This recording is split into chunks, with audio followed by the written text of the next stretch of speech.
പപ്പടം വെച്ചിട്ട് സിമ്പിളായിട്ട് ഉണ്ടാക്കിയെടുക്കാൻ സാധിക്കുന്ന പപ്പടം മെഴുക്കുപുരട്ടിയുടെ റെസിപ്പിയാണ് ഇന്ന് ഞാൻ നിങ്ങളുമായി ഷെയർ ചെയ്യാൻ പോകുന്നത്. പപ്പടം താല്പര്യമുള്ളവർ ഒത്തിരി ഇഷ്ടപ്പെടുന്ന ഒരു ഐറ്റമാണിത്. ഞാൻ Lisha, welcome to my channel the coffee mug. അപ്പോൾ നമ്മുടെ പപ്പടം മെഴുക്കുപുരട്ടി ഉണ്ടാക്കുന്നതിന് ആവശ്യമായിട്ടുള്ള ഇൻഗ്രീഡിയൻസ് എന്തൊക്കെയാണെന്ന് ആദ്യം നോക്കാം.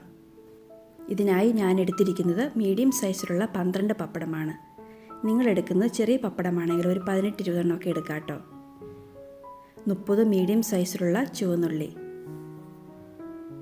1 ടേബിൾ സ്പൂൺ ചില്ലി ഫ്ലേക്സ്, ഇത് നാടൻ വറ്റൽമുളക് ക്രഷ് ചെയ്തെടുത്തതാണ്, 2 നാടൻ വറ്റൽമുളക്, 1/8 ടീസ്പൂൺ ഉപ്പ്. ചില പപ്പടത്തിന് നല്ല ഉപ്പുണ്ടാകും, അതുകൊണ്ട് പപ്പടത്തിൻ്റെ ഉപ്പ് നോക്കിയിട്ട് ആവശ്യാനുസരണം ചേർത്ത് കൊടുത്താൽ മതി കേട്ടോ. 1 ടീസ്പൂൺ കാശ്മീരി മുളക് പൊടി, 3 ടേബിൾ സ്പൂൺ വെളിച്ചെണ്ണ, 2 തണ്ട് കറിവേപ്പില. പപ്പടം വറക്കാനുള്ള വെളിച്ചെണ്ണ വേറെ ആവശ്യമായിട്ട് വരും. ഇനി പപ്പടം ചെറിയ കഷ്ണങ്ങളായി ഒരു കത്തിയോ ഉപയോഗിച്ച് മുറിച്ചെടുക്കണം. ഇതിന് പ്രത്യേകിച്ച് സൈസൊന്നുമില്ല കേട്ടോ, നിങ്ങളുടെ ഇഷ്ടത്തിന് ചെറിയ കഷ്ണങ്ങളായി മുറിച്ചെടുക്കാം.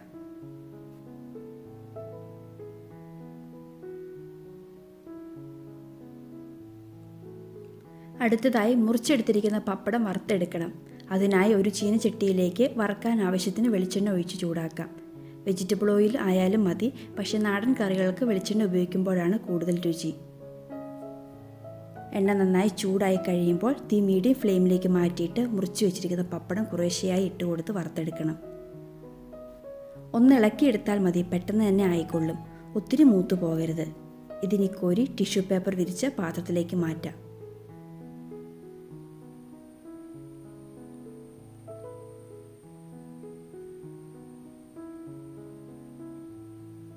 ഇതുപോലെ തന്നെ ബാക്കിയുള്ളവയും കൂടി വറുത്തെടുക്കണം.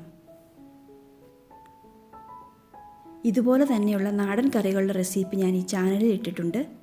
ആ പ്ലേലിസ്റ്റിൻ്റെ ലിങ്കും ഞാൻ ഐക്കാർഡിലും എൻഡ് സ്ക്രീനിലും കൊടുത്തേക്കാം. നിങ്ങൾ അതും കൂടി ഒന്ന് ചെക്ക് ചെയ്യണേ.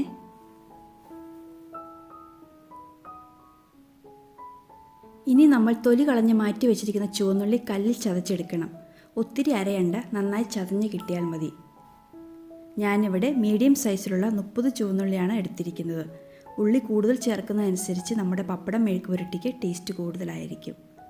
അതുപോലെ തന്നെ വെളുത്തുള്ളിയുടെ ചുവ ഇഷ്ടമാണെങ്കിൽ ഈ സമയം മീഡിയം സൈസിലുള്ള ഒരു 5-6 വെളുത്തുള്ളി കൂടി ചതച്ച് ചേർക്കാവുന്നതാണ്. ഈ ഒരു പരുവത്തിലാണ് ചതഞ്ഞ് കിട്ടേണ്ടത്. ബാക്കിയുള്ളവയും ഇങ്ങനെ തന്നെ ചതച്ചെടുക്കാം.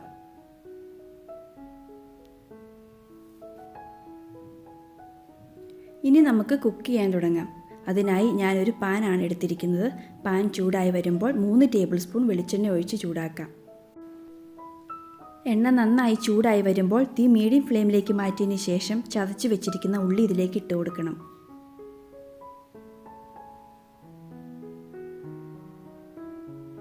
ഇതിൻ്റെ കൂടെ തന്നെ കറിവേപ്പില, ഉള്ളിലേക്ക് ആവശ്യമായിട്ടുള്ള ഉപ്പ് അവയും കൂടി ചേർത്ത് വഴറ്റിയെടുക്കണം.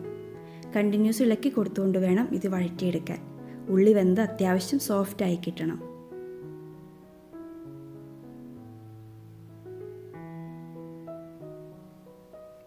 ഇപ്പോൾ ഉള്ളിയൊക്കെ സോഫ്റ്റായി വന്നിട്ടുണ്ട്. ഇനി തീ ലോ ടു മീഡിയം ഫ്ലെയിമിലേക്ക് വെച്ചിട്ട് ഇതിലേക്ക് ചില്ലി ഫ്ലേക്സ്, 2 നാടൻ വറ്റൽമുളക് ചെറിയ കഷ്ണങ്ങളാക്കിയത്, നല്ലൊരു കളർ കിട്ടുന്നതിന് വേണ്ടി കാശ്മീരി മുളക് പൊടി, ഇവയെല്ലാം കൂടി ചേർത്തിട്ട് നന്നായി മുരിച്ചെടുക്കണം. നമ്മുടെ ഈ പപ്പടം മെഴുക്കുപുരട്ടിക്ക് അത്യാവശ്യം എരിവുണ്ട്. മുളക് ചേർക്കുമ്പോൾ നിങ്ങളുടെ ആവശ്യാനുസരണം ചേർത്ത് കൊടുത്താൽ മതി കേട്ടോ. കണ്ടിന്യൂസ് ഇളക്കി കൊടുത്തുകൊണ്ട് മൂപ്പിച്ചെടുക്കാം. ഇപ്പോൾ ഏകദേശം 5 മിനിറ്റ് ആയിട്ടുണ്ട്. ഒരുമാതിരി നന്നായി മൊരിഞ്ഞ് ഡ്രൈ ആയി വന്നിട്ടുണ്ട്. ഒത്തിരി അങ്ങ് ഡ്രൈ ആയി പോകരുത്. ഈ അരപ്പ് കഴിക്കാൻ തന്നെ വളരെ രുചിയാണ്.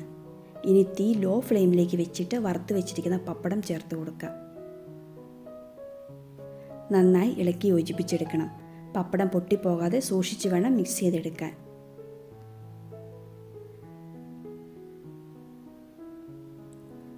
ഇപ്പോൾ നമ്മുടെ പപ്പടം മെഴുക്കുപുരട്ടി റെഡി ആയിട്ടുണ്ട്. ഒരു പ്രാവശ്യമെങ്കിലും ഉണ്ടാക്കി നോക്കുക, തീർച്ചയായും നിങ്ങൾക്ക് ഇഷ്ടപ്പെടും. ഉണ്ടാക്കിയിട്ട് എയർ ടൈറ്റ് ആയിട്ടുള്ള കണ്ടെയ്നറിൽ ഇട്ട് വെച്ചാൽ മതി, തണുത്തു പോകാതിരിക്കും. ഉണ്ടാക്കി നോക്കിയിട്ട് നിങ്ങളുടെ അഭിപ്രായം എന്നെ അറിയിക്കണേ. റെസിപ്പി നിങ്ങൾക്ക് ഇഷ്ടപ്പെട്ടെങ്കിൽ ലൈക്ക് ചെയ്യാനും നിങ്ങളുടെ ഫ്രണ്ട്സിനും ഫാമിലിക്കും ഷെയർ ചെയ്യാനും മറക്കല്ലേ. അതുപോലെ തന്നെ നിങ്ങൾ ഈ ചാനൽ സബ്സ്ക്രൈബ് ചെയ്തിട്ടില്ലെങ്കിൽ ഒന്ന് സബ്സ്ക്രൈബ് ചെയ്ത് എന്നെ സപ്പോർട്ട് ചെയ്യണേ. അപ്പോൾ നമുക്ക് മറ്റൊരു നല്ല റെസിപ്പിയുമായി വീണ്ടും കാണാം. താങ്ക്